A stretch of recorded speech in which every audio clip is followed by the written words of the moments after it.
Hello everyone. इस video में again मैं कुछ न्यूमेरिकल्स आपके सामने इंट्रोड्यूस करूंगा। न्यूमेरिकल्स बहुत इंपॉर्टेंट होंगे और जिस तरीके से मैं न्यूमेरिकल्स को अप्रोच करूंगा अगेन वो थोड़ा डिफरेंट होगा एज कंपेयर टू जो आपकी बुक्स में अप्रोच होता है, उससे थोड़ा सा डिफरेंट होगा।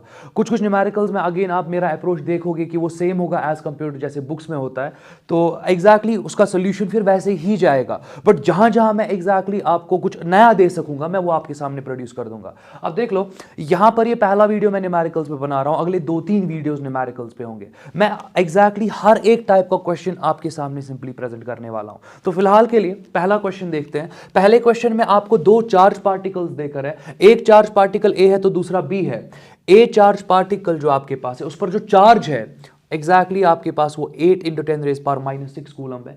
बी पार्टिकल पे जो चार्ज आपके पास है ये नेगेटिव है, -2 × 10⁻⁻⁶ कूलम। अब पहला पॉइंट ये समझो कि आपके पास दो अनलाइक चार्जेस है, तो मैं ड्रॉ करता हूं दो अनलाइक चार्जेस। तो मैं सोल्यूशन पे जा रहा हूं, आप देखते जाओ। मैं एग्जैक्टली जो इसका सोल्यूशन दिखा रहा हूं वो बिल्कुल डिफरेंट होगा, आपकी बुक्स पे जो सोल्यूशन है वो बिल्कुल डिफरेंट होगा। और एक इंपॉर्टेंट पॉइंट, अगर आपने लाइंस ऑफ फोर्स वाला टॉपिक नहीं पढ़ा है ना, आपको समझ में नहीं आएगा मैं क्या कर रहा हूं, क्योंकि लाइंस ऑफ फोर्स में मैंने फॉर्मुलेज वगैरह दिखाई है ना, मैंने एग्जैक्टली कॉन्सेप्ट वाइज आपको चीजें समझाई है ना, उन्हीं कॉन्सेप्ट्स को यूज करके मैं इसको डायरेक्ट सॉल्व करने वाला हूं। और बुक्स में जब आप इस क्वेश्चन को देखोगे उन्होंने तो बहुत लेंथी प्रोसेस दिया होगा, या अगर आप वो प्रोसेस खुद से करोगे आप देखोगे कि आपका एग्जैक्टली अच्छा खासा टाइम लगेगा इस न्यूमेरिकल को सॉल्व करने में। बट मैं तो कॉन्सेप्चुअली जाऊंगा, कॉन्सेप्चुअली डील करूंगा। तो मैं आपको एडवाइस करता हूं लाइन ऑफ फोर्स वाला पहले पूरा वीडियो अच्छे से देखो, वो पूरा डिफरेंट है। मैंने एग्जैक्टली वहां पर पॉइंट्स को इस तरीके से असेंबल किया हुआ है सच दैट कि आपके ऐसे क्वेश्चंस जो है और भी कुछ पैटर्न के जो क्वेश्चंस है आप उनको बहुत जल्द से जल्द कर सको। तो चलो सॉल्यूशन देखते हैं। आपके पास ए पार्टिकल है और बी पार्टिकल है। ए पार्टिकल पर जो मैग्नीट्यूड ऑफ चार्ज है वो ज्यादा है, तो मैं बोल सकता हूं ये आपका ए पार्टिकल होगा। इस पर चार्ज आपका है 8 × 10⁻⁻⁶ कूलम। बिल्कुल सही, समझ में आ गया। दूसरा आपके पास जो चार्ज है यहां पे, दूसरा आपके पास यहां पर एक नेगेटिव चार्ज है और ये आपका बी पार्टिकल है। बी पार्टिकल पे कितना नेगेटिव चार्ज है? -2 × 10⁻⁻⁶ कूलम। अभी तक कुछ भी मुश्किल नहीं है। अच्छा, अनलाइक चार्जेस है ना, अनलाइक चार्जेस है, बहुत सही। फर्दर देख लो, ये चार्जेस आपके यहां पर अनलाइक है। अब इन दो चार्जेस के बीच का सेपरेशन 20 मीटर है, तो ये जो सेपरेशन बिटवीन द चार्जेस है ये आपका यहां पे 20 मीटर है। अब आपको करना क्या है, आपको एग्जैक्टली एक ऐसा पोजीशन निकालना है जहां पर आप तीसरे चार्ज पार्टिकल को रखोगे सच दैट ये तीसरा पार्टिकल जो होगा, तीसरा चार्ज पार्टिकल, ये कोई भी फोर्स एक्सपीरियंस नहीं करेगा। कहने का मतलब आप एग्जैक्टली इस कॉन्फ़िगरेशन की वजह से एक न्यूट्रल पॉइंट फाइंड करो। जब आप एक न्यूट्रल पॉइंट फाइंड करोगे तो एग्जैक्टली उस पॉइंट पे आप किसी भी चार्ज को रख दो, पॉजिटिव चार्ज को, नेगेटिव चार्ज को, वो कोई फोर्स एक्सपीरियंस नहीं करेगा। ये हमें लाइन ऑफ फोर्स में जो हमने कॉन्सेप्ट पढ़े हैं ना वो एग्जैक्टली बताता है। तो मैं करूंगा क्या, आराम से देखते जाओ। मैं न्यूट्रल पॉइंट फाइंड करने की कोशिश करूंगा। पॉइंट नंबर 1, ये आपके अनलाइक चार्जेस है। अनलाइक चार्जेस में neutral point between the charges कभी भी प्रेजेंट नहीं होता है। तो मैं तो डायरेक्टली बोल रहा हूं कि यहां पर बीच में सेंट्रल लाइन पर कहीं पर भी आपका न्यूट्रल पॉइंट प्रेजेंट नहीं होगा। दैट मींस यहां पे कोई पॉसिबिलिटी नहीं है। अब न्यूट्रल पॉइंट कैसे आप निकालते हो, मैंने फॉर्मूला दिखाया हुआ है, आप देख लो। मैंने लिखा हुआ x = r, r is the separation between the charges divided by √of q1/q2। Q1 आपका बड़ा चार्ज होता है जिसका मैग्नीट्यूड बड़ा होगा एज कंपेयर टू Q2, और यहां पर अनलाइक चार्जेस है। अनलाइक चार्जेस में आप -1 करते हो। लाइक चार्जेस में अगर मैं लाइक चार्जेस की बात करूं यहां पे प्लस आ जाता है, तो ये आपके पास फॉर अनलाइक चार्जेस है, फॉर अनलाइक चार्जेस। अगर मैं लाइक चार्जेस की बात करूं तो मैं लिख रहा हूं फॉर लाइक चार्जेस। आप एग्जैक्टली न्यूट्रल पॉइंट कैसे फाइंड करते हो? x = r divided by √of q1/q2 +1। फिर इस x को लोकेट करना होता है, अगेन वो कॉन्सेप्चुअली आप लोकेट कर देते हो। जैसे मैं यहां पे लोकेट करने वाला हूं, मुझे पहले ही पता है कि यहां पर कहीं पे न्यूट्रल पॉइंट नहीं होगा। अब न्यूट्रल पॉइंट कहां पे होगा? वो छोटे चार्ज के साइड में होगा, ये भी मुझे पता है। और अब एग्जैक्टली मुझे देखना है कि छोटे चार्ज से कितना आगे चलूं ताकि मुझे वहां पे न्यूट्रल पॉइंट मिले। कितना आगे चलोगे? x आगे चलोगे। x कैसे निकालोगे? आपको सेपरेशन बिटवीन द चार्जेस पता है ना, वो आपके पास 20 मीटर देकर है। Divided by under root of, आपके पास Q1 चार्ज, बड़ा मैग्नीट्यूड का चार्ज 8 है, 8 इंटू 10 रेज पावर -6, तो मैं लिखने वाला हूं 8 into 10 raise to the power -6, divide कर दूंगा Q2 से, छोटा चार्ज, मैग्नीट्यूड लिखना है, नेगेटिव नहीं रूट में लिखोगे, सिर्फ आपको मैग्नीट्यूड लिखना है, 2 इंटू 10 रेज पावर -6, तो आप यहां पे 2 into 10 raise to the power -6 लिख दो और -1 अपनी जगह पे कैंसिल आउट हो जाएगा। ये 2 1 2 4 आएगा, अंडर रूट 4 आपका कितना होता है, 2 होता है, मैं इसको लिख सकता हूं, it is equal to 20 divided by, ये आपका अंडर रूट 4 आएगा -1 which is equal to 20 divided by, under root 4 कितना होता है 2, 2 - 1 कितना होता है 1, तो यहां पे 1 आ जाएगा, it is equal to 20 centimetre. X का वैल्यू निकल गया, ये एक्स डिस्टेंस आप चलोगे, ये x डिस्टेंस आप चलोगे मगर छोटे चार्ज के रेस्पेक्ट में। अब आप सोचोगे ठीक है ये छोटा चार्ज है, मैं 20 मीटर पीछे भी तो चल सकता हूं, नहीं पीछे नहीं जाना है, क्योंकि यहां से कोई न्यूट्रल पॉइंट नहीं है, क्योंकि यहां पर एग्जैक्टली अनलाइक चार्ज है, दो अनलाइक चार्जेस के बीच में कभी भी न्यूट्रल पॉइंट प्रेजेंट नहीं होता है। तो आप एग्जैक्टली अगर टुवर्ड्स लेफ्ट नहीं जा सकते तो कहां जाओगे, टुवर्ड्स राइट जाओगे। कितना टुवर्ड्स राइट जाओगे, 20, मैंने सेंटीमीटर लिख दिया है, मीटर में आपका सारा मेजरमेंट है, तो आप 20 मीटर जाओगे टुवर्ड्स राइट, तो आप 20 मीटर जाओ टुवर्ड्स राइट और यहां पर अपने चार्ज पार्टिकल को रखो, फिर वो प्लस माइनस क्यू कुछ भी हो, आप देखोगे कि वो चार्ज पार्टिकल कोई भी फोर्स एक्सपीरियंस नहीं करेगा। क्यों? क्योंकि ये आपका न्यूट्रल पॉइंट है, न्यूट्रल पॉइंट पे फील्ड का वैल्यू 0, अगर न्यूट्रल पॉइंट पे फील्ड का वैल्यू 0, आपको पता है कि आपका एग्जैक्टली जो Q इंटू ई होता है वही होता है फोर्स ऑन Q, जो आपके पास Q इंटू ई होता है यही आपका फोर्स होगा इस चार्ज पर, बट एग्जैक्टली इस पॉइंट पे आपका इलेक्ट्रिक फील्ड है ही नहीं कुछ, तो फोर्स ऑटोमेटिकली इस चार्ज पे कितना आएगा, 0 आ जाएगा। तो वही तो आपको क्वेश्चन बोल रहा था कि आप थर्ड पार्टिकल को कहां पे प्लेस करोगे such that it does not experience net force, तो आप एग्जैक्टली उसको 20 मीटर पर प्लेस करोगे from the charge of lower magnitude और टुवर्ड्स राइट जाना है। पूरा क्लियर है अब आपको? अब मुझे तो थोड़ा टाइम लगा इस क्वेश्चन को समझाने में और आपको भी थोड़ा एग्जैक्टली टाइम लगा सुनने वगैरह में, बट आप देख सकते हो कि मैंने एग्जैक्टली इस क्वेश्चन को कितना रिड्यूस किया कैलकुलेशन वाइज। वरना आप देख लो आप क्या करते हो, आप एग्जैक्टली चार्ज को कभी यहां प्लेस कर देते हो, कभी यहां प्लेस कर देते हो, आपको पहले आइडिया ही नहीं होता है, आप तीसरे चार्ज को आप एग्जैक्टली या तो यहां से प्लेस करते हो या तो यहां से प्लेस करते हो, फिर आप एग्जैक्टली एक्स डिस्टेंस इंट्रोड्यूस करते हो, फिर आप एग्जैक्टली इसी चार्ज पर दो फोर्सेस लेते हो, एक इस चार्ज की वजह से दूसरा इस चार्ज की वजह से, फिर उन पर सुपरपोजिशन प्रिंसिपल अप्लाई करते हो, वो पूरा लेंथ ही हो जाता है। बट मैंने क्या किया, मैंने तो क्लियर आपको फील्ड ऑफ या लाइंस ऑफ फोर्स में पूरा समझा दिया कि कैसे आपको एग्जैक्टली टू बॉडी सिस्टम को डील करना होता है। आप एग्जैक्टली यहां पर एक्स के थ्रू इसको डील करोगे और पूरा क्लियर ये भी है आपको, क्योंकि आपने लाइंस ऑफ फोर्स अगर पढ़ा होगा कि यहां कभी न्यूट्रल पॉइंट दो अनलाइक चार्ज के बीच में नहीं होगा, तो न्यूट्रल पॉइंट को यहीं होना पड़ेगा और आपको कितना आगे चलना पड़ेगा, वो एक्स आपने निकाल दिया, 20 मीटर आपको आगे चलना पड़ेगा। चलो नेक्स्ट क्वेश्चन देखते हैं।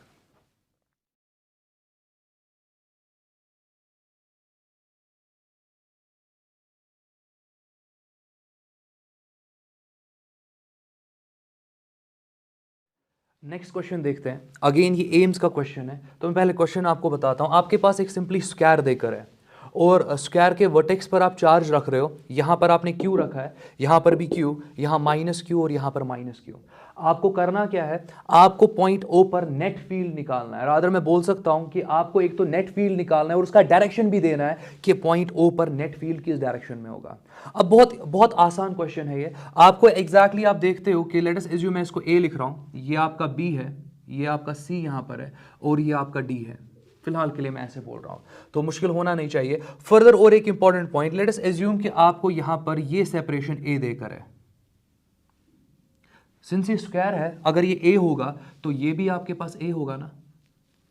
आप चीज को समझो मैं क्या कर रहा हूं। अगर ये भी A है, ये भी A है, मैं बोल सकता हूं कि आप डायगोनल निकाल सकते हो डायरेक्टली पाइथागोरस थ्योरम को यूज करके। हाइपोटेन्यूज होगा ना, √A² प्लस A² आ जाएगा, वो सिंपली आपके पास √2A आ जाएगा। तो डायगोनल का जो मेजरमेंट होने वाला है आपका, कहने का मतलब AC का जो मेजरमेंट होने वाला है वो सिंपली आपके पास √2A होने वाला है।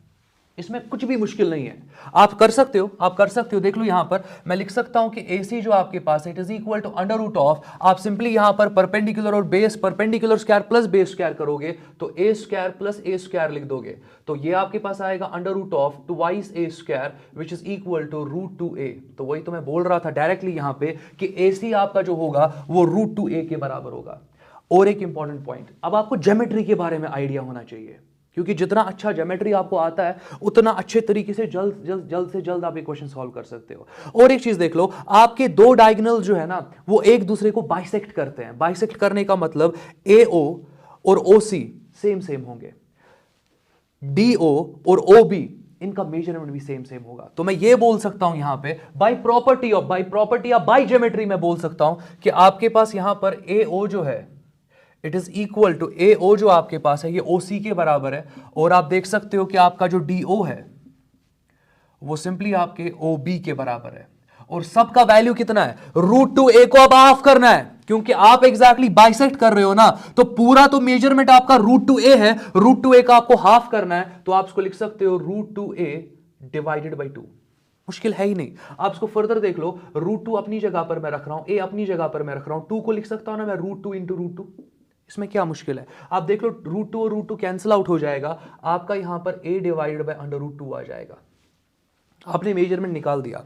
अब आपको करना क्या है, आपको बोला गया है कि यहां पे नेट फील्ड निकालो। जरा देखते जाओ, मैं A से शुरू करूंगा, फिर B के पास जाऊंगा, फिर C के पास, और फिर फाइनली मैं D के पास जाऊंगा। एक एक करके हम इनको इवैल्यूएट करेंगे। पहले स्टार्ट में करता हूं A पर आपका चार्ज Q है, पॉजिटिव है कि नेगेटिव है, पॉजिटिव है। पॉजिटिव की वजह से किसी भी पॉइंट पे अगर फील्ड निकालोगे that field will be away from the positive charge, इसमें मुश्किल नहीं होना चाहिए। अब देख लो यहां पर ये पॉजिटिव चार्ज है, आप यहां पे फील्ड निकालना चाहते हो, फील्ड आपका होगा away from the positive charge. कहने का मतलब यहां पर आपका ये EA होने वाला है, ये आपका यहां पे EA होने वाला है। अच्छा EA का वैल्यू लिखे, जरा फील्ड देखते हैं EA किसके बराबर होगा। EA इज इक्वल टू, पहले आप कांस्टेंट K लिखते हो, 1/4 पाई एप्सिलॉन नॉट लिखो या K लिखो, एक ही बात है फिलहाल के लिए, दिस इज इलेक्ट्रोस्टैटिक कांस्टेंट। फिर आप देखते हो कि आप तो इसकी वजह से देख रहे हो ना फील्ड, तो इस चार्ज को यहां पे लिख दो, because this is your source charge this time. और डिवाइड किससे करोगे, इस सेपरेशन से। ये सेपरेशन है ना मगर आपके पास a बाय रूट 2, तो आप डिवाइड किससे करोगे, divided by a by root 2 का होल स्क्वायर, और ये आपके पास आ जाएगा KQ divided by a square divided bye 2। मुश्किल नहीं है। और ये 2 कहां चला जाएगा ऊपर, आप इसको लिख सकते हो twice KQ divided by a square. ये आपका इलेक्ट्रिक फील्ड आ गया किस चार्ज की वजह से, जो A पर लोकेटेड है। ऐसे ही आप देख सकते हो ना B के लिए। चलो B के लिए देखते हैं। B अगेन आपका पॉजिटिव चार्ज है, इस पॉजिटिव चार्ज की वजह से इस पॉइंट पर field towards the positive charge के अवे, टुवर्ड्स के अवे होगा, तो एग्जैक्टली आपका फील्ड अवे होगा। तो वो मैं यहां पे ऐसे बना रहा हूं,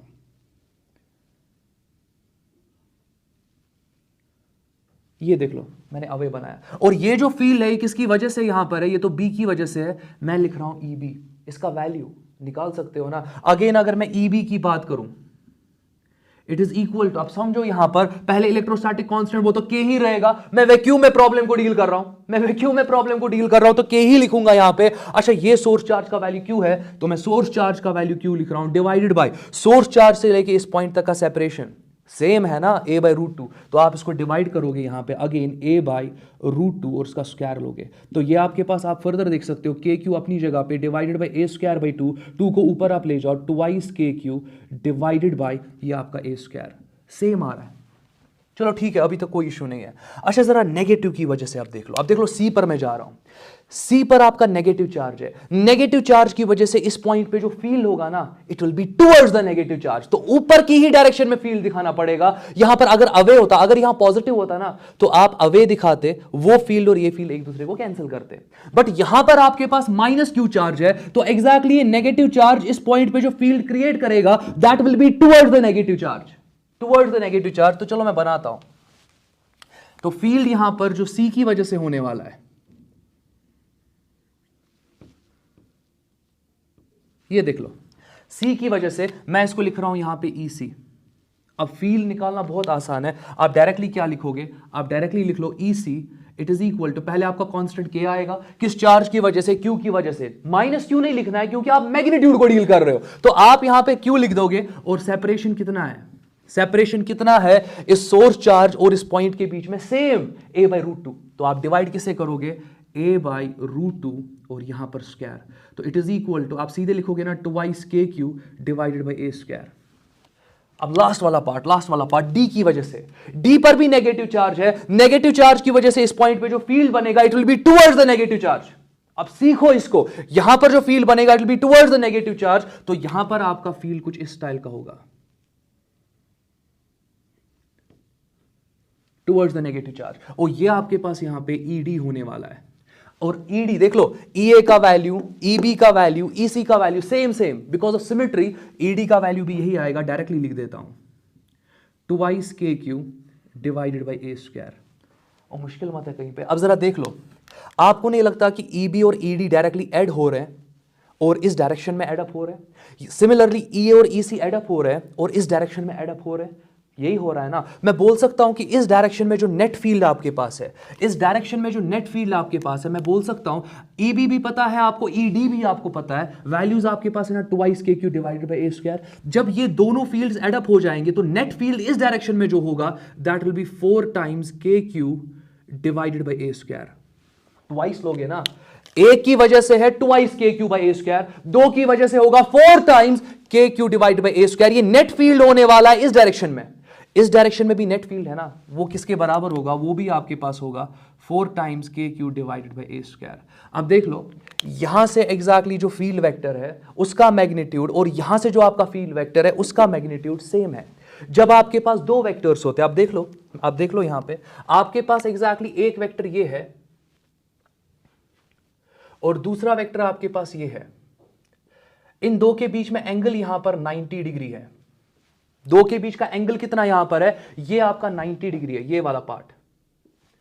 एक वेक्टर का मैग्नीट्यूड अगर मैं बात करूं, it is 4 times kq divided by a square, और दूसरे वेक्टर की अगर बात करूं 4 times kq divided by a square. इनके बीच का एंगल 90 है।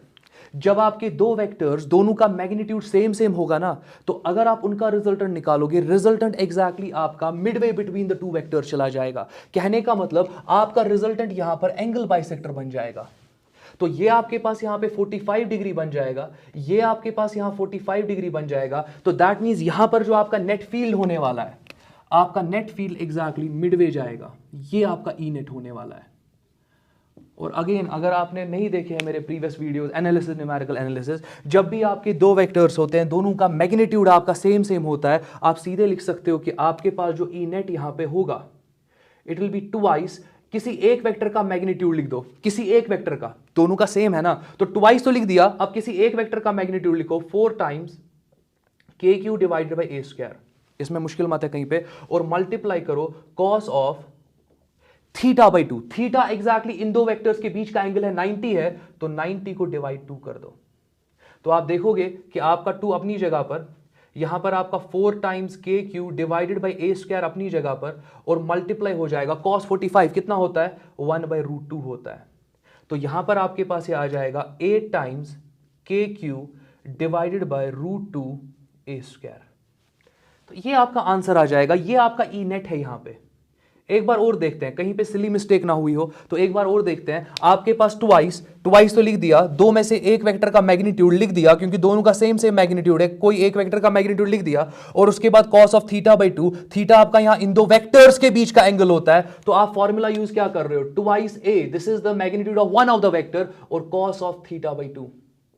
ये एग्जैक्टली फॉर्मूला तब यूज होती है जब दो वेक्टर्स का मैग्नीट्यूड सेम होता है, और ये आपका रिजल्टेंट तब आ जाता है। तो ये फॉर्मूला मैं यहां पे यूज कर रहा हूं, तो किसी को डाउट नहीं होना चाहिए। तो अगेन आप देख सकते हो cos 45 आपका 1/√2 होता है, तो 2 × 4 आपका 8 आ जाएगा, k आ जाएगा, q आ जाएगा, डिवाइडेड बाई √2 a स्क्वायर। ये आप देख सकते हो, आपने फील्ड का मैग्नीट्यूड निकाला, और आप देख रहे हो कि यहां पर फील्ड का डायरेक्शन क्या है। अब समझो, एम्स का जो एक क्वेश्चन है ना, उसमें आपको सिर्फ पूछा गया था कि नेट डायरेक्शन एग्जैक्टली कहां से है। ये तो डायरेक्टली आप यहां पर, मुझे कुछ ये लिखने की जरूरत नहीं थी, यहां से एक वेक्टर जा रहा था, यहां से एक वेक्टर जा रहा था, दोनों का मैग्नीट्यूड सेम था, मैं वहीं पे बोल सकता था कि नेट फील्ड इस डायरेक्शन में हो गया। बट मैंने थोड़ा इसको सॉल्व किया, मैंने यहां पे नेट फील्ड को भी कैलकुलेट किया ताकि आपको थोड़ा आइडिया मिले कि इक्वेशंस के साथ डील कैसे करना है। चलो और एक क्वेश्चन देखते हैं और एक रादर मैं आपको ये कहूंगा, आपको पेंडुलम का टाइम पीरियड पता होता है ना, चलो उसी टाइम पीरियड को मॉडिफाइड फॉर्म में देखते हैं। अगर आप डिफरेंट तरीके के फील्ड लगाओगे, यूनिफॉर्म फील्ड, कैसे टाइम पीरियड में वेरिएशन आ जाएगा, उस चीज को थोड़ा एनालाइज करते हैं। तो लास्ट पार्ट जो मेरे वीडियो का रहने वाला है, मैं पूरा एनालिसिस करने वाला हूं सिंपल पेंडुलम पे, डिटेल्ड एनालिसिस आप देखते जाओ। तो बात यहां पर मैं सिंपल पेंडुलम की करने वाला हूं।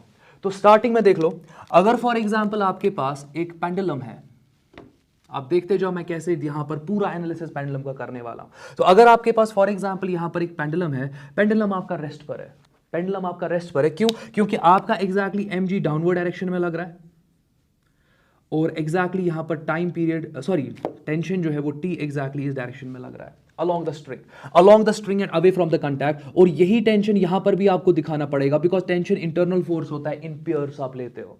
तो यहां पर ये आपका सीलिंग है और टेंशन आपका हमेशा अवे फ्रॉम द कंटैक्ट होता है। इस कंटैक्ट के अवे मैंने टेंशन दिखाया, इस कंटैक्ट के अवे मैंने टेंशन दिखाया। अब आप देख सकते हो कि आपका यहां पर जो पेंडुलम है ये रेस्ट पर है, क्यों? क्योंकि आपका जो टेंशन है वो mg के बराबर होगा।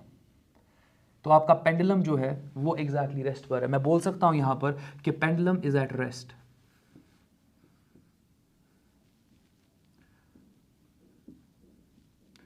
Pendulum is at rest. तो अभी कुछ भी मुश्किल नहीं है। अब देख लो, अब मैं क्या कर रहा हूं, मैं एक फील्ड यहां पे इंट्रोड्यूस करूंगा और इस पेंडुलम को चार्ज कुछ दूंगा। तो चलो पहले इसको एक चार्ज देते हैं, पॉजिटिव चार्ज, और वो मैं यहां पे क्यू दे रहा हूं। अभी भी कुछ फर्क नहीं पड़ेगा, बट साथ में अब मैं क्या कर रहा हूं, अब मैं फील्ड यहां पे इंट्रोड्यूस करने वाला हूं और फील्ड का डायरेक्शन में लेट अस सपोज ये रखता हूं।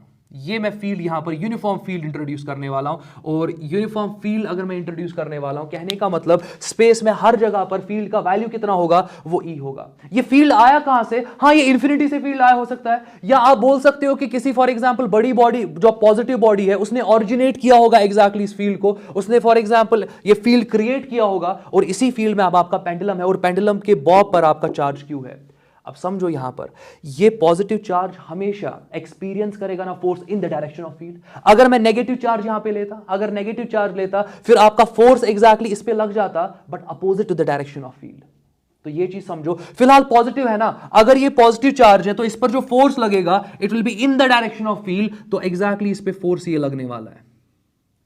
अच्छा, फोर्स किसके बराबर होगा? एग्जैक्टली इस बॉब पर कितना चार्ज है, क्यू, और किस इलेक्ट्रिक फील्ड में आपने इसको इंट्रोड्यूस किया, ई इलेक्ट्रिक फील्ड में, तो क्यू ई फोर्स होगा जो इस बॉब पे लगेगा।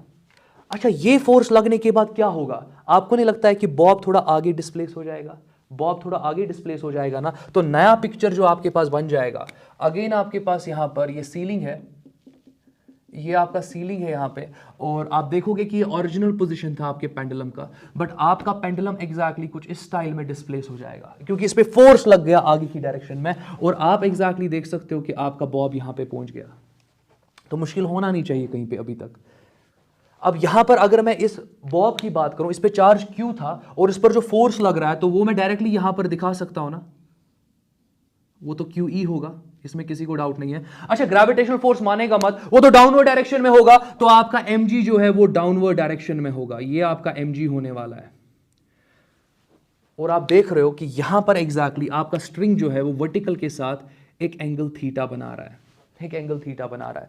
और क्या मिसिंग है यहां पे? टेंशन। जरा टेंशन ड्रॉ करते हैं। यहां पर आपका ये टेंशन होने वाला है, ये टी, और यहां पर भी आप टेंशन दिखाओगे बिकॉज यहां पर एक कंटैक्ट है, यहां पर एक कंटैक्ट है। Tension away from the contact, tension away from the contact आपको दिखाना है, मुश्किल मत है कहीं पे। अब देख लो मैं क्या करता हूं, मैं टेंशन को रिजॉल्व करता हूं। टेंशन को रिजॉल्व करते हैं, देख लो यहां पे मैं एग्जैक्टली एक कंपोनेंट टेंशन का ऊपर लेता हूं और दूसरा एग्जैक्टली इसका कंपोनेंट इस डायरेक्शन में आ जाएगा।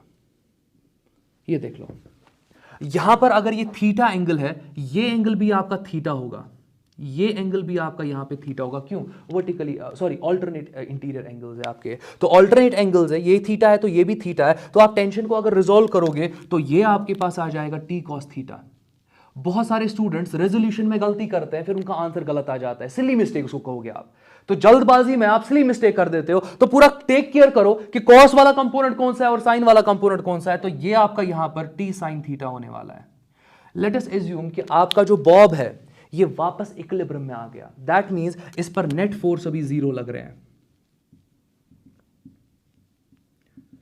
अगर इस पर नेट फोर्स जीरो लग रहे तो इक्विलिब्रियम में आ गया ना। अगर आपका ये बॉब इक्विलिब्रियम में आ गया तो कहने का मतलब ये है कि इस बॉब ने अचीव किया होगा वर्टिकल इक्विलिब्रियम भी और हॉरिजॉन्टल इक्विलिब्रियम भी। अगर मैं यहां पर पहले हॉरिजॉन्टल इक्विलिब्रियम की बात करूं, अगर मैं हॉरिजॉन्टल इक्विलिब्रियम की बात करूं तो आप सीधे लिख सकते हो ना कि आपका जो टी साइन थीटा होगा वो सिंपली आपका क्यू ई के बराबर होगा। इलेक्ट्रिक फील्ड की वजह से बॉब पे फोर्स लगा, ये चीज इसका आपको टेक केयर करना है। फर्दर देख लो, अगर मैं वर्टिकल इक्विलिब्रियम की बात करूं, अगर मैं वर्टिकल इक्विलिब्रियम की बात करूं तो टी कॉस थीटा जो आपके पास है वो एम जी को यहां पे बैलेंस आउट करेगा, तो एम जी के बराबर होना चाहिए। अब आप क्या कर सकते हो, देख लो, आप सिंपली यहां पर डिवाइड कर दो दोनों इक्वेशंस को, तो आपका जो T sine theta divided by T cos theta, ये सिंपली आपका आ जाएगा Q E divided by M G. और मैं इसको लिख सकता हूं यहां पे, क्योंकि टी और टी कैंसिल होगा, sine theta by cos theta आपका टैन थीटा होता है। आप डायरेक्टली यहां पर लिख सकते हो tan theta it is equal to Q E divided by M G. That means it is force due to field divided by gravitational force, ऐसे भी लिख सकते हो ना आप। फर्दर और एक चीज, बहुत सारे स्टूडेंट्स कहते हैं कि हमने टैन थीटा यहां पे यूज किया, सर ये तो यहां पे डायरेक्शन देता है ना टैन थीटा। नहीं, टैन थीटा आपको डायरेक्शन नहीं देता है, डायरेक्शन आपको थीटा देता है। डायरेक्शन आपको क्या देता है, थीटा देता है। तो आप लिख सकते हो theta is equal to tan inverse Q E divided by M. ये एग्जैक्टली वो एंगल है जिस एंगल के थ्रू आपका थ्रेड यहां पे डिस्प्लेस हुआ होगा, जिसमें एंगुलर डिस्प्लेसमेंट यहां पे थीटा आ गया आपके थ्रेड में। तो होपफुली किसी को डाउट इसमें नहीं होगा। तो ये आपका थीटा का वैल्यू आ गया। मैं यहीं पे स्टॉप नहीं करूंगा, मैं एग्जैक्टली इन इक्वेशन 1 और इक्वेशन 2 को स्क्वायरिंग और एडिंग करने वाला हूं। मैं एग्जैक्टली इन इक्वेशंस को स्क्वायर और ऐड करने वाला हूं। कहने का मतलब ये, जरा पहली इक्वेशन को स्क्वायर कर लो, ये आपका आ जाएगा T square sine square theta. बहुत सही, तो आपने यहां पर लेफ्ट हैंड साइड स्क्वायर कर दिया। अब दूसरी वाली इक्वेशन के लेफ्ट साइड को भी स्क्वायर कर दो और ऐड कर दो, तो ये आपके पास आ जाएगा plus T square cos square theta. किसके बराबर लोगे आप, अब यहां पर आप राइट साइड को स्क्वायर और ऐड कर दो, ये आपके पास आ जाएगा क्यू स्क्वायर ई स्क्वायर और प्लस आपके पास आ जाएगा एम स्क्वायर जी स्क्वायर। जरा यहां पर देख लो, आप टी स्क्वायर को यहां कॉमन ले सकते हो, ब्रैकेट में आ जाएगा sine square theta plus cos square theta. मुश्किल है ही नहीं कहीं पे, और आप इसको लिख सकते हो it is Q square E square, फिर आपके पास प्लस आ जाएगा एम स्क्वायर जी स्क्वायर। अब जरा और एक पॉइंट देख लो, ये तो 1 होता है ना, अगर ये 1 होता है तो आपका जो टेंशन टी है आप इसको डायरेक्टली लिख सकते हो ना अंडर रूट। अब ये नहीं बोलना अंडर रूट कहां से आया, ये तो टी स्क्वायर है, मैं तो टी निकालने की कोशिश कर रहा हूं। क्यों टेंशन निकालना है, मैं बताता हूं टेंशन क्यों निकालना है। तो टेंशन आपका यहां पर आ जाएगा under root Q square E square, फिर प्लस आपके पास आएगा एम स्क्वायर जी स्क्वायर। ये टेंशन जो है एग्जैक्टली, यही टेंशन एग्जैक्टली सीलिंग पे लग रहा है ना, इसी टेंशन को आप बोल सकते हो फोर्स ऑन सीलिंग। तो क्वेश्चन में कभी आ जाता है कि calculate the force on ceiling, तो आप क्या वहां पे करोगे, आप सिंपली टेंशन को इवैल्यूएट करोगे, क्योंकि यही टेंशन जो है ये एग्जैक्टली आपकी सीलिंग पे लग रहा है। This is the force on ceiling. तो मैं इसको लिख सकता हूं this is force on ceiling. तो आप देख सकते हो कि इतना आपको एग्जैक्टली पता होना चाहिए, इतना आपको पता होना चाहिए। और अगेन अब क्वेश्चंस में क्या होता है, आपको वहां पे क्यू का वैल्यू देकर होता है, ई का वैल्यू देकर होता है, एम का वैल्यू देकर होता है, जी का वैल्यू देकर होता है, थीटा निकालना होता है। प्रीवियस ईयर क्वेश्चन जेई में क्वेश्चन देखना, एग्जैक्टली ये आपका जेई का क्वेश्चन है, 2020 की 2019 है, ये जेई का क्वेश्चन है, बराबर सेम क्वेश्चन, पूरा सेम क्वेश्चन, सिर्फ वहां पे वैल्यूज पुट करने हो गया क्वेश्चन। इतना आसान क्वेश्चन वहां पे आता है। तो आप देख सकते हो, अगर आप यहां पे पेंडुलम को अभी तक डील कर रहे हो, अच्छे से आपको समझ में आ गया, मैं फर्दर कंटिन्यू करता हूं, क्योंकि मैंने तो पहले ही कहा पेंडुलम के बारे में बहुत बात करने वाले हैं। तो फिलहाल के लिए आप एग्जैक्टली इसका स्क्रीनशॉट ले सकते हो, और मैं पेंडुलम के टाइम पीरियड की बात करता हूं। आप देखते जाओ, देखते जाओ।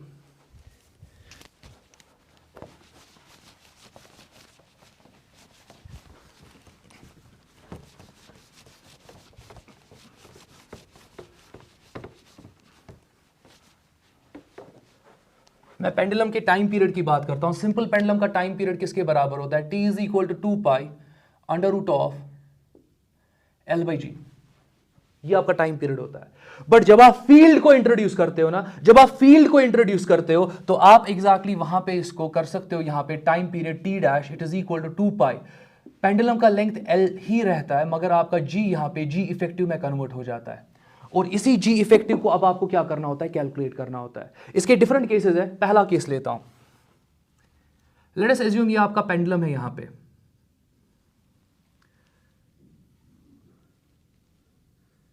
ये आपका पेंडुलम है, और इस पर मैं चार्ज यहां पे पॉजिटिव क्यू रख रहा हूं, आप नेगेटिव रख सकते हो, मैं पॉजिटिव रख रहा हूं, कन्वेंशन के हिसाब से चल रहा हूं, आप नेगेटिव रख सकते हो, आपके क्वेश्चंस वैसे ही मॉडिफाई हो जाएंगे। चलो देखते हैं।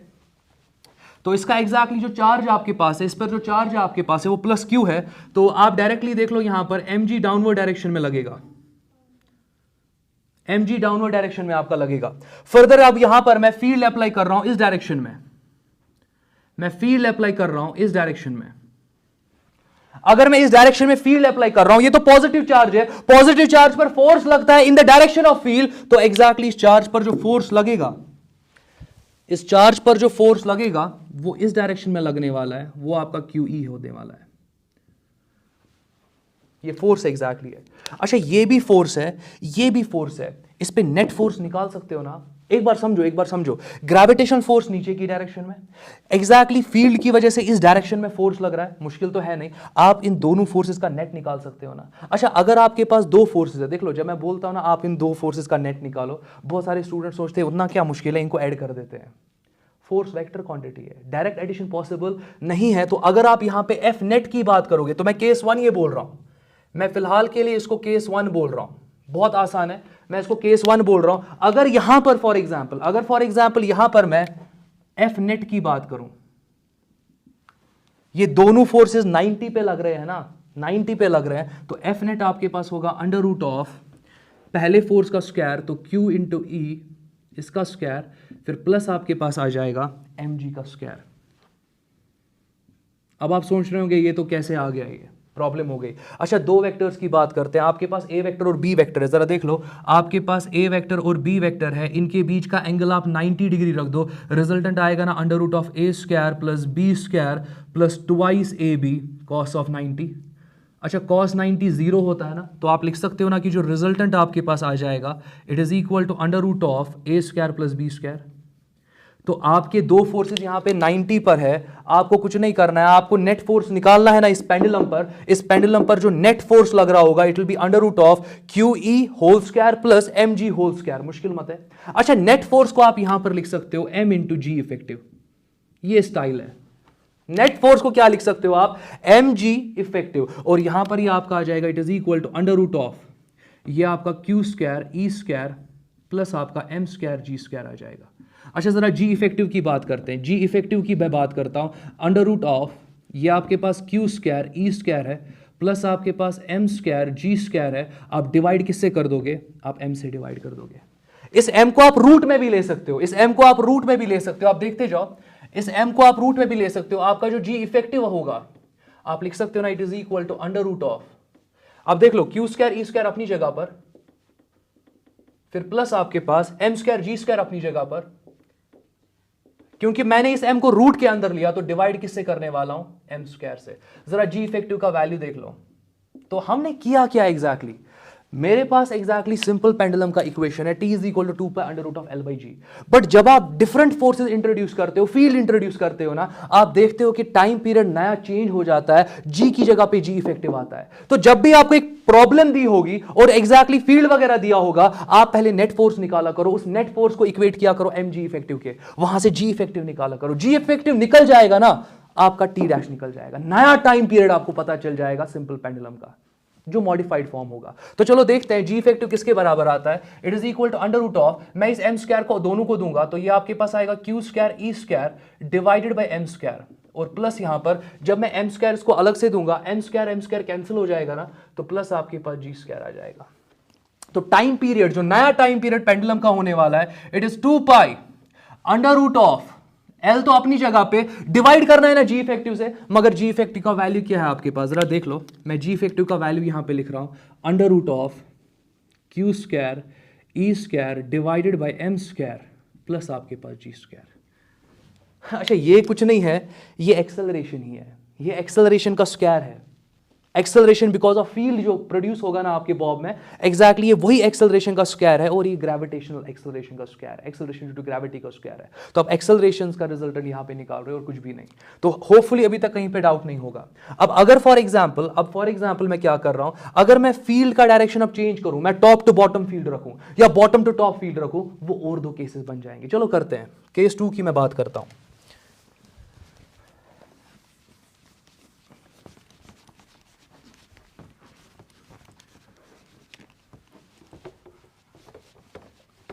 चलो केस 2 की बात करते हैं।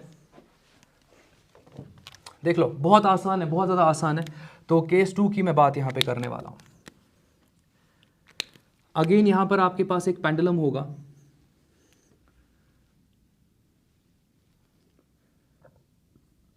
ये पेंडुलम आगे पीछे ऑसिलेट करेगा, time period t is equal to 2π√L/g, बिल्कुल सही। बट आपने अब इस वक्त फील्ड को टॉप टू बॉटम इंट्रोड्यूस किया और ये आपका यूनिफॉर्म फील्ड है। आया कहां से? ऊपर एक पॉजिटिव प्लेट रख दो, नीचे एक नेगेटिव प्लेट रख दो। आपका फील्ड ओरिजिनेट कहां से होता है? पॉजिटिव से। कहां टर्मिनेट होता है? नेगेटिव पे। और मैंने शीट्स लिए ना, शीट्स की वजह से आपका यूनिफॉर्म फील्ड प्रोड्यूस होता है। नहीं पढ़ा अभी, बट आगे जाके पढ़ने वाले हैं, प्रूव करने वाले हैं कि कैसे एक शीट की वजह से यूनिफॉर्म फील्ड आपको मिलता है। तो फिलहाल के लिए यूनिफॉर्म फील्ड है। और अगर मैं बात यहां पे करूं, चलो इस वक्त मैं यहां पर इसका चार्ज Q अगेन लेता हूं, प्लस Q। तो mg का डायरेक्शन कहां की तरफ? डाउनवर्ड। इसमें तो डाउट होगा नहीं। चार्ज, पॉजिटिव चार्ज पर जो फोर्स लगता है in the direction of field लगता है। फील्ड है डाउनवर्ड डायरेक्शन में, इस चार्ज पर, पॉजिटिव चार्ज पर जो फोर्स लगेगा डाउनवर्ड डायरेक्शन में लगेगा। तो एग्जैक्टली इस बॉब पर और एक फोर्स लगेगा डाउनवर्ड डायरेक्शन में, और वो फोर्स यहां पर होने वाला है QE। होपफुली बस इतना पार्ट आपने अंडरस्टैंड किया होगा कि क्यों इस बॉब पर एक और एक फोर्स लग रहा है डाउनवर्ड डायरेक्शन में, क्योंकि इस बॉब पर पॉजिटिव चार्ज है। पॉजिटिव चार्ज की वजह से आप देखोगे कि पॉजिटिव चार्ज पर फोर्स लगता है in the direction of field, तो आपको इस बॉब पर दिखाना होगा force in the direction of field that is in downward direction. Net force कितना लग रहा है बॉब पे? आपको नहीं लग रहा दोनों फोर्सेस एक ही डायरेक्शन में डायरेक्ट एडअप हो जाएंगे? तो मैं बोल सकता हूं यहां पर कि जो आपका F नेट होगा, आराम से देखते जाओ, जो आपका यहां पर F नेट होगा, मैं बोल सकता हूं आपको सीधे mg को यहां पर ऐड करना है QE, और कुछ भी नहीं। अच्छा, F नेट किसके बराबर आप लिखते हो? mg इफेक्टिव किसके बराबर आ रहा है? mg plus QE। अच्छा, अगर मैं g इफेक्टिव की बात करूं, किसके बराबर आएगा? mg plus QE divided by m। अगर m को अलग से डिस्ट्रीब्यूट करूं तो g plus QE divided by m। ये जी इफेक्टिव आ गया। तो जो आपका टाइम पीरियड होगा बिकॉज ऑफ दिस फील्ड, अगर आप फील्ड को इंट्रोड्यूस नहीं करते, अगर आप अपने बॉब को चार्ज नहीं देते, ये टाइम पीरियड था। बट आपने बॉब को चार्ज दिया, पॉजिटिव चार्ज, आपने एग्जैक्टली फील्ड इंट्रोड्यूस किया अपनी स्पेस में, जिसकी वजह से आपका नया टाइम पीरियड बन जाएगा 2π√, L तो अपनी जगह पर है, बट जी इफेक्टिव की जगह पर, जी इफेक्टिव की जगह पर आपके पास यहां पर आ जाएगा G plus QE divided by m। ये आपका आंसर आ जाएगा यहां पे। बहुत सिंपल है, बहुत ज्यादा सिंपल है। और ये आपका सीलिंग है यहां पे, ये आपका सीलिंग है यहां पे, और थीटा एंगल से आपका डिस्प्लेस बॉब हो गया है। और ये बॉब ऑसिलेट करेगा, मगर टाइम पीरियड अब सेम नहीं रहेगा, नया टाइम पीरियड आपको लेना पड़ेगा। लास्ट केस देखते हैं, केस 3 की मैं बात करता हूं। अगेन आपके पास ये सीलिंग है और ये आपके पास यहां पे बॉब है। क्योंकि मैंने बॉब पे हमेशा पॉजिटिव दिया ना, तो आपका असाइनमेंट रहेगा यही 3 केसेस करो, मगर बॉब को क्या दो? बॉब को नेगेटिव चार्ज दो। एज एन असाइनमेंट ले लो, कर लो खुद से ट्राई, देख लो कि आपका कॉन्सेप्ट बना कि नहीं बना। बाकी एग्जैक्टली बहुत आसान है। तो फर्दर देख लो, यहां पर आपको चार्ज क्यों दे रहे हो? फील्ड इस वक्त आप नीचे से ऊपर रख रहे हो, तो अपवर्ड डायरेक्शन में आप फील्ड अप्लाई करो। यूनिफॉर्म फील्ड है, हर जगह पे फील्ड का वैल्यू आप E ले रहे हो, तो बॉब पे पहले ही mg किस डायरेक्शन में लगेगा? डाउनवर्ड डायरेक्शन में। और आपको पता है कि फील्ड की वजह से इस पॉजिटिव चार्ज पे फोर्स लगता है in the direction of field, upward direction में। तो एग्जैक्टली इस पे फोर्स लगेगा अपवर्ड डायरेक्शन में, और वो फोर्स आपका Q इंटू E होने वाला है। नेट फोर्स की जरा बात इस वक्त करो, नेट फोर्स की जरा बात करो इस वक्त। आपका जो यहां पर F नेट होने वाला है ना, आप देख लो, आप अब ये डिपेंड करता है mg बड़ा है कि QE बड़ा है। अब ये डिपेंड किस पे करेगा? mg बड़ा है कि QE बड़ा है। फिलहाल के लिए मैं एज्यूम करता हूं mg ही बड़ा है, क्योंकि अगर मैंने यहां पे एज्यूम किया ना QE आपका बड़ा है, तो वहां पे एक प्रॉब्लम हो सकती है। वो प्रॉब्लम क्या है? एग्जैक्टली इस पेंडुलम पे एक रीस्टोरिंग फोर्स डेवलप ही नहीं फिर होगा। अगर रीस्टोरिंग फोर्स डेवलप ही नहीं होगा, ये बॉब ऑसिलेट ही नहीं करेगा। तो ये बहुत इंपॉर्टेंट पार्ट है, आप खुद से ट्राई कर लेना, आप देख लेना। फिलहाल के लिए मैं mg माइनस QE करने वाला हूं। तो QE माइनस mg नहीं करोगे, क्यों? क्योंकि अगर आपने QE को बड़ा फोर्स माना, तो एग्जैक्टली इस पेंडुलम में आप देखोगे रीस्टोरिंग फोर्स डेवलप ही नहीं होगा, ऑसिलेशंस होंगी नहीं। ऑसिलेशंस नहीं होंगी तो टाइम पीरियड कैसे डिस्कस करोगे? टाइम पीरियड डिस्कस ही नहीं होगा, ये चीज आपको समझना है यहां पे। तो इसलिए आपको डाउनवर्ड फोर्स जरूरी लेना पड़ेगा बड़ा। अगर दोनों बराबर हुए, बॉब इक्विलिब्रियम में आ जाएगा। बॉब आपका कहां पे आ जाएगा, इक्विलिब्रियम में आ जाएगा। अगर QE बड़ा हुआ, बॉब ऑसिलेशंस ही नहीं दिखाएगा, तो आपका mg जो है, ये तो बहुत इंपॉर्टेंट पार्ट है, आपके QE से बड़ा होना चाहिए। इसलिए मैंने यहां पे नेट फोर्स दिखाया, mg बड़ा है, QE छोटा है, तो नेट फोर्स डाउनवर्ड डायरेक्शन ही होगा, तो नेट फोर्स आपका डाउनवर्ड ही होगा। तो फर्दर देख लो, मैं इसको लिख सकता हूं ना mg इफेक्टिव। अब तो सबको पता है क्या कर रहा है, mg अपनी जगह पर माइनस QE अपनी जगह पे। अगेन आपका जो g इफेक्टिव होगा, मैं इसको लिख सकता हूं ना mg माइनस QE, और डिवाइड में यहां पर इसको m से करने वाला हूं। तो अगेन आप यहां पे डिस्ट्रीब्यूट कर लो m को, ये बन जाएगा g minus QE by m। तो आप देख सकते हो ये आपका g इफेक्टिव आ जाएगा। तो अगर फॉर एग्जाम्पल मैं यहां t डैश की बात करूं, 2 पाई अंडर रूट ऑफ, ये आपका L divided by G effective आता है। G इफेक्टिव की जगह पर आप इस वक्त क्या पुट करोगे, G minus QE divided by M। अब अगर ये दोनों बराबर बराबर हुए ना, तो आप देखोगे कि डिनोमिनेटर 0, टाइम पीरियड इन्फानाइट हो जाएगा। इन्फानाइट टाइम पीरियड का सिग्निफिकेंस, ये पेंडुलम जो है इक्विलिब्रियम में आएगा, ये ऑसिलेशंस दिखाएगा ही नहीं। तो एक बार तो पेंडुलम जाएगा ऊपर, नीचे वापस आएगा नहीं, कभी नहीं आएगा, क्योंकि इक्विलिब्रियम में पहुंच जाएगा। तो होपफुली मैंने बहुत ज़्यादा डिस्कशन आज यहाँ पे किया। ये आपके डिफरेंट न्यूमेरिकल्स ही है, और मैंने एग्जैक्टली टॉपिक के स्टाइल में, सिंपल पेंडुलम के टॉपिक के स्टाइल में ये चीज़ें समझाई। अगेन इनके नोट्स बनाओ, डिटेल नोट्स बनाओ। वो डिटेल नोट्स जब आपके अच्छे से बन जाएंगे, उन्हीं को जब आप रिपीट या रिवाइज करते हो ना, उन्हीं डिटेल नोट्स को फिर आप क्या करते हो, उन्हीं में से आप शॉर्ट नोट्स डेवलप करते हो। शॉर्ट नोट्स का मतलब ये नहीं होता है कि आप लेक्चर कोई देखोगे वहाँ शॉर्ट नोट्स पेन डाउन करोगे, नहीं। आपको पहले अपने डिटेल नोट्स क्रिएट करने हैं। अपने डिटेल नोट्स क्रिएट करने के बाद उन्हीं में से शॉर्ट नोट्स क्रिएट करो। उन शॉर्ट नोट्स को जितना रिपीट और रिवाइज कर सकते कर लो। वही एग्जैक्टली आपका पाथ है टुवर्ड्स एंट्रेंस। तो आज के लिए इतना काफी। Take care.